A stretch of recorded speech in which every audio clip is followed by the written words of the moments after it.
Hello friends, आज मैं आपके लिए लेकर आया हूँ 9th क्लास का चैप्टर फर्स्ट का सेकंड पार्ट। चैप्टर का नाम है हमारा मैटर इन आवर सराउंडिंग। तो इसका मैं सेकंड पार्ट स्टार्ट करने वाला हूँ। तो देखिए, स्टार्ट करते हैं। तो हमारा इसके बाद टॉपिक रहता था जी changing of state of matter, मतलब कैसे स्टेट चेंज करता था मैटर का, किस के थ्रू हो जाता है। तो देखिए, मैं आपको बताता हूँ इसके अंदर क्या होता है कि ये एक तो होता है बाय चेंजिंग टेम्परेचर। एक तो टेम्परेचर के थ्रू होता है स्टेट चेंज, और एक होता है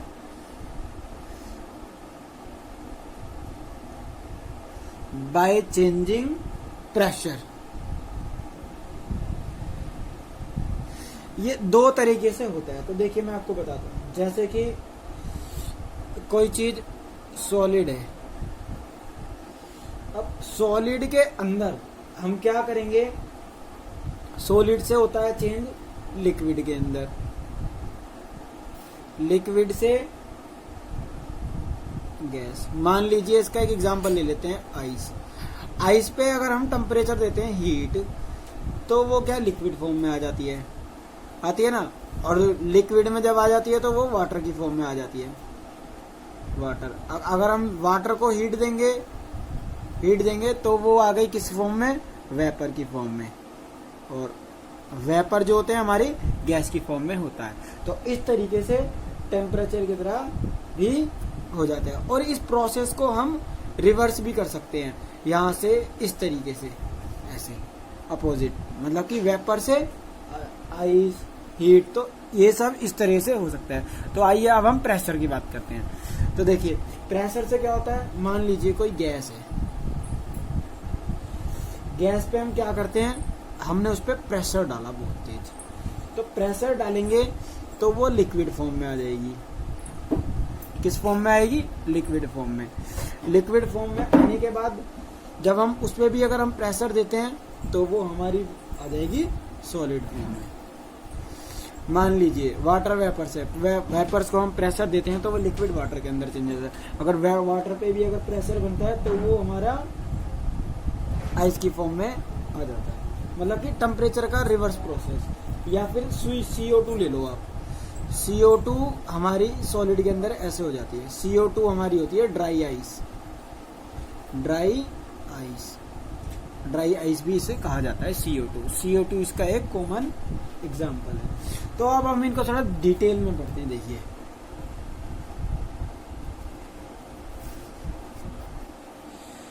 तो देखिए, बाय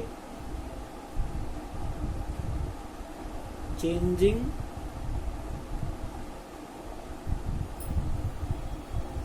टेम्परेचर। तो इसके अंदर क्या होता है, बाय चेंजिंग टेम्परेचर। इसके अंदर सबसे पहले हम लेते हैं मेल्टिंग पॉइंट को। मेल्टिंग पॉइंट, अब देखिए मेल्टिंग पॉइंट क्या होता है मैं आपको बताता हूँ। देखिए, पूरे नोट्स भी आपके बनते रहेंगे। The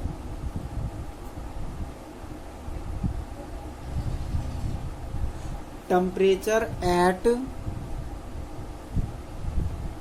which a solid melts to form liquid at atmosphere pressure is called its melting point। तो देखिए, मेल्टिंग पॉइंट क्या होता है, मैं जरा आपको समझाता हूँ। ये नोट्स तो बन गए। The temperature at which solid, जब किसी सॉलिड का जो टेम्परेचर होता है, ठीक है ना, जिस टेम्परेचर पे वो लिक्विड फॉर्म में आ जाता है, तो मतलब कि वो मेल्ट होने लगा है एटमॉस्फेयर के अकॉर्डिंग, उसके प्रेशर के अकॉर्डिंग कैसे भी आ जाता है, तो वो उसका हमारा क्या कहलाता है, मेल्टिंग पॉइंट। जैसे कि आइस जिस पॉइंट पर मेल्ट होने लग जाती है, लिक्विड फॉर्म में आने लग जाती है किसी एक फिक्स टेम्परेचर पे, उसको हम क्या बोलते हैं, मेल्टिंग पॉइंट। अब हम सेकंड पे आते हैं। सेकंड है हमारा, सेकंड नहीं, अभी इसी के अंदर एक हीट भी काम करती है, तो इस किस वजह से होता है, देखिए latent heat of fusion. Latent heat of fusion देखो क्या होता है, the amount of heat, the amount of heat required to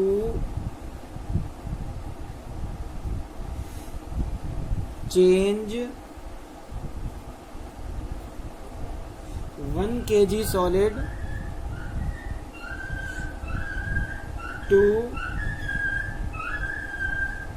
its liquid state. मतलब कि एक ऐसी एनर्जी जो एक किसी फिक्स, मतलब जितनी उसको रिक्वायरमेंट होती है, मतलब कि 1 kg लेटेंट हीट जो होती है उसके अंदर सॉलिड से उसके लिक्विड के अंदर चेंज करने के लिए हमें जितनी अमाउंट में चाहिए होती है, उसी को हम लेटेंट हीट ऑफ फ्यूजन कहते हैं। इसका स्टेट भी वो चेंज कर देती है। तो अभी हम इसका नेक्स्ट पार्ट पढ़ते हैं। देखिए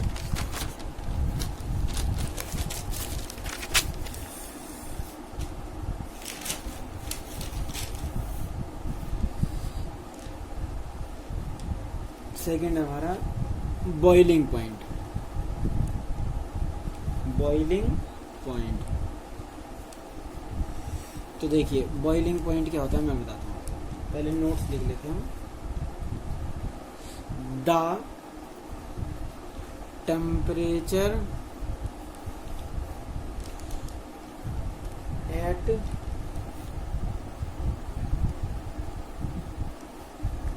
विच a liquid boil to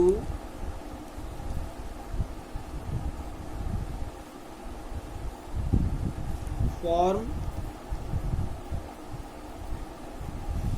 vapors at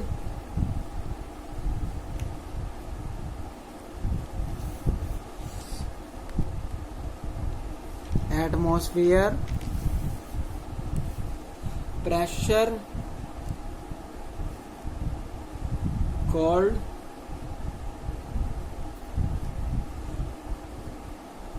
its boiling point। तो देखिए क्या होता है मैं आपको बताता हूँ।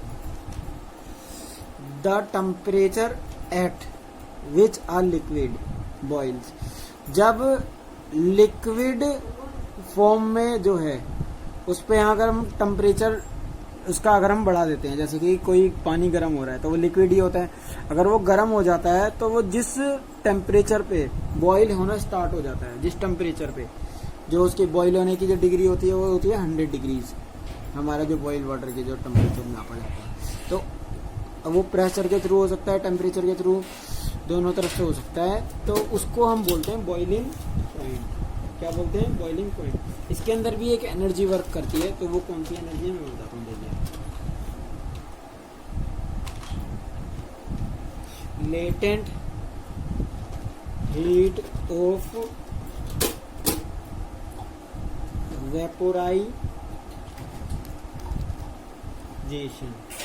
तो इसके अंदर क्या होता है, देखिए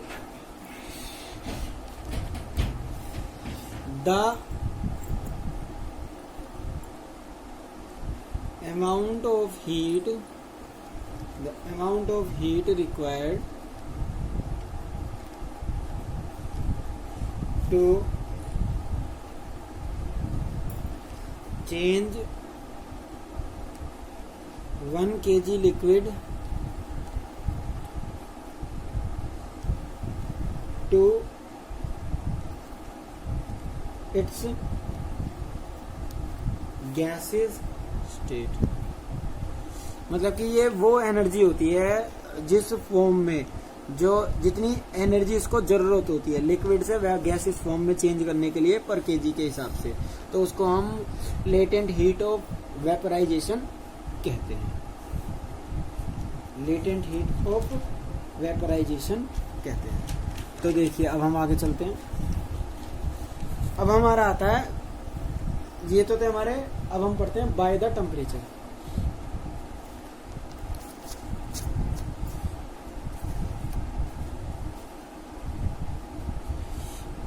बाय द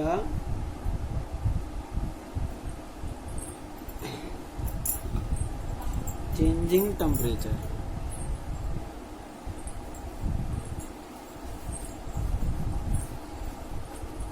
तो क्या होता है इसके अंदर, इसका जो थर्ड प्रोसेस है टेम्परेचर का, सब्लिमेशन होता है।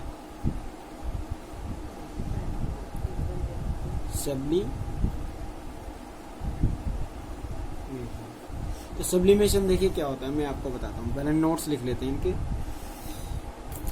The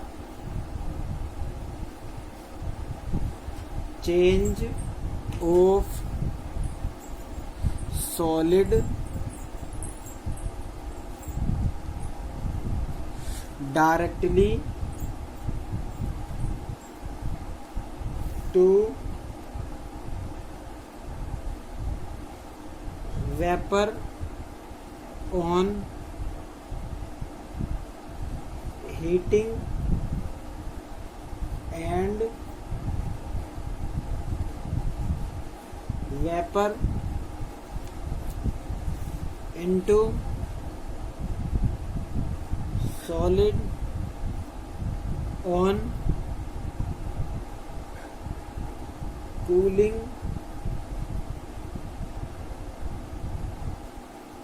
without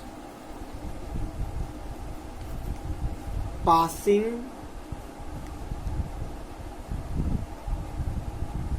through the liquid state called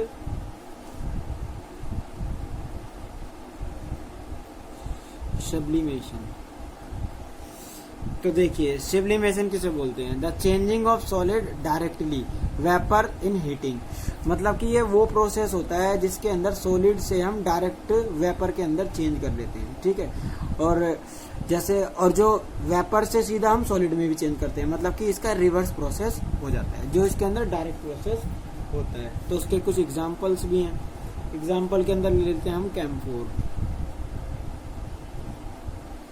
camphor बोलते हैं कपूर को, ठीक है। एक और एग्जांपल ले लेते हैं,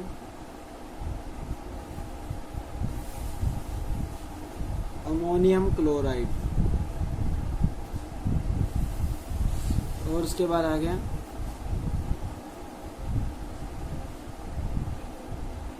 नेप्थिलीन। ये 3 एग्जांपल्स हैं जो मैंने आपको दिए हैं। अब हम आगे बढ़ते हैं। देखिए अब इसके अंदर एक चीज और है, इफेक्ट ऑफ, वो मैं आगे पेज पे कराता हूँ। इसके अंदर एक चीज और वर्क करती है, effect of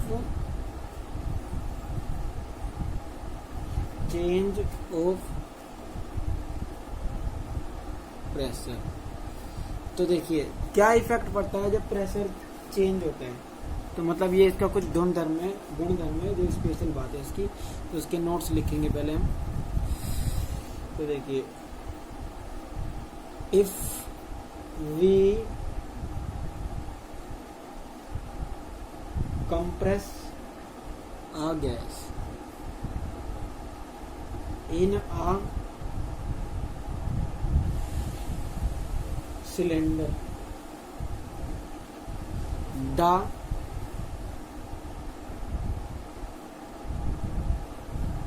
distance between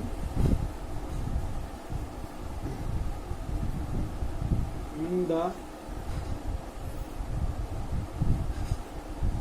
particle of gas reduce and finally gas is liquefied। मतलब कि ये बोल रहा है जब किसी चीज पे प्रेशर हम बढ़ाते हैं, if we compress a gas, जब हम किसी गैस पे प्रेशर बढ़ाते हैं, इफ अ सिलेंडर जैसे कि, तो distance between the particles are, और वो क्या हो जाता है, उनका डिस्टेंस रिड्यूस हो जाता है, कम हो जाता है, खत्म हो जाता है, तो वो धीरे धीरे मर्ज होने लग जाता है। जैसे कि हम एक दो गैसेस ले लेते हैं, हम इसके अंदर हम बात करते हैं, एलपीजी हो गई और एक हो गई हमारी सीएनजी। तो एलपीजी हो गई हमारी लिक्विफाइड पेट्रोलियम गैस, सीएनजी हो गई हमारी कंप्रेस नेचुरल गैस। एलपीजी को हम कुकिंग गैस भी कहते हैं। तो एलपीजी कुकिंग गैस देखिए कैसे कहते हैं हम इसको। तो इसके अंदर जो है ना, कुकिंग गैस इसको इसलिए बोलते हैं घरों में खाना पकाने के लिए। तो ये गैस होती है जब सिलेंडर वगैरह में भरी जाती है तो इसको प्रेशर दिया जाता है, प्रेशर देकर इसको स्टोर किया जाता है। जितना ज्यादा प्रेशर होता है तो इनके जो पार्टिकल्स होते हैं एक दूसरे के साथ मर्ज होने लग जाते हैं। क्या होने लगा था? मर्ज। ऐसी सेम केस सीएनजी के अंदर है, ऐसी CO2 के अंदर है। CO2 जो हमारी होती है उसे हम ड्राई आइस भी हम कहते हैं। तो ड्राई आइस का एक एग्जांपल है CO2 ये, ठीक है। तो इस तरीके से ये भी क्लियर होता है। अब हम आगे बढ़ते हैं, देखिए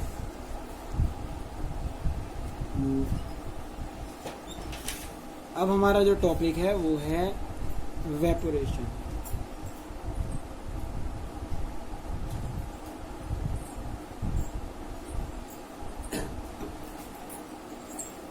evaporation.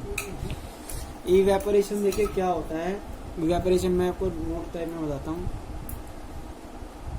It is a surface phenomena in which liquid changes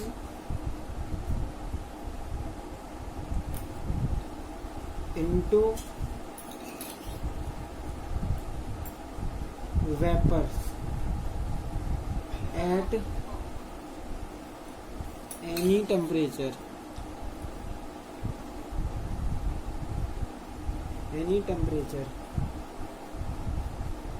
below its boiling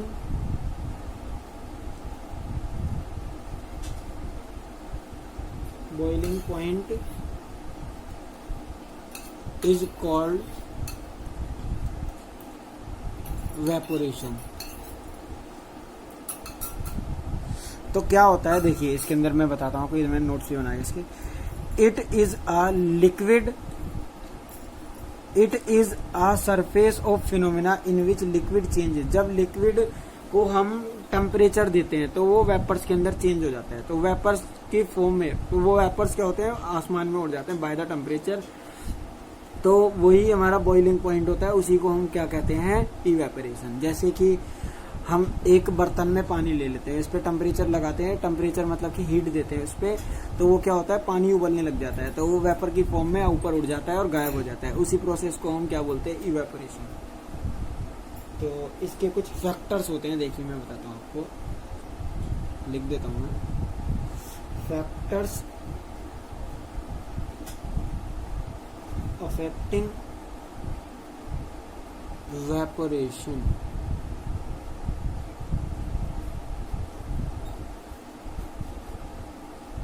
तो देखिए इसका जो पहला है एक्सपोज सरफेस एरिया।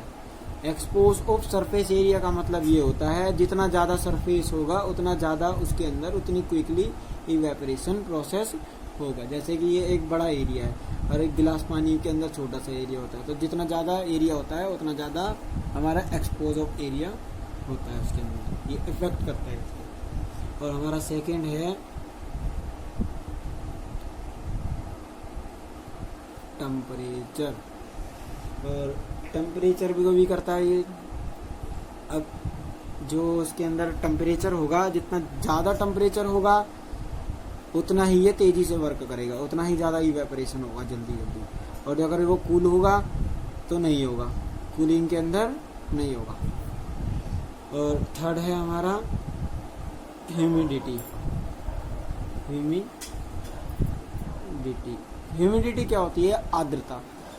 आर्द्रता मतलब कि जैसे कि हवा के अंदर नमी जो होती है, अगर वो उसके अंदर नहीं होगी तो वो तुरंत वर्क करेगा, मतलब कि टेम्परेचर ज़्यादा होगा, फिर अगर ज़्यादा होगा तो फिर इवेपोरेशन प्रोसेस हमारा होगा ही। फोर्थ पॉइंट है हमारा विंड। विंड हमारी अगर गर्म होती है तो हमारा इवेपोरेशन प्रोसेस होता है, ये इसको इफेक्ट करता है। तो हमारा ये अब एक टॉपिक और रहता है इसी के अंदर, देखिए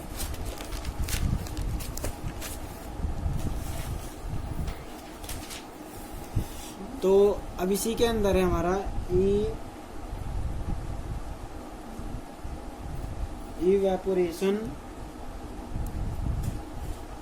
always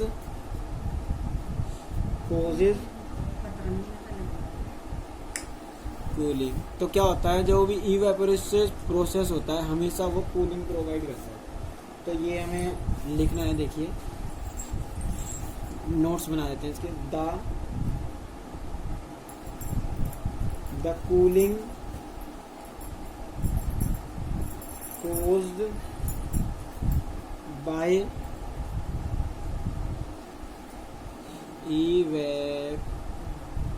evaporation is based on the fact that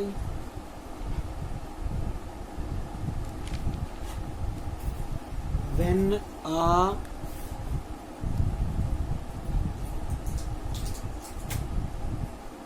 liquid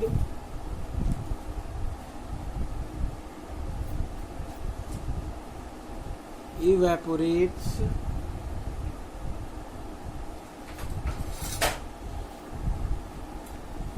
takes latent heat of vaporization surrounding which on losing heat gets cooled। तो क्या होता है, देखिए जब कोई इवेपोरेशन प्रोसेस होता है तो वो किसी भी मीडियम में हो सकता है, तो उसके जो सराउंडिंग चारों तरफ जो लेयर्स होती हैं उसकी, तो वो क्या होती हैं, टेम्परेचर लेने के बाद, वो एनर्जी देने के बाद क्या हो जाती हैं, वो कूल हो जाती हैं। तो हमेशा वो क्या करता है, कूलिंग प्रोवाइड करता है। जैसे कि आपकी हथेली है, पाम जिसे बोलते हैं, अगर उस हथेली पर आप क्या करोगे, एक एसीटोन एक पदार्थ है, एलिमेंट है, उसको घेरते हैं, तो हमारी जो हथेली होती है, हथेली पे से वो हथेली की हीट तो ऑब्जर्व कर लेगा, लेकिन बाद में वो ठंडा पड़ जाएगा और वो वहीं पर ही रह जाएगा। तो उससे पता लगता है कि वो कूलिंग करता है। तो हमारा ये सेकंड पार्ट खत्म हो गया है। उम्मीद है आपको जरूर समझ आया होगा। Thank you.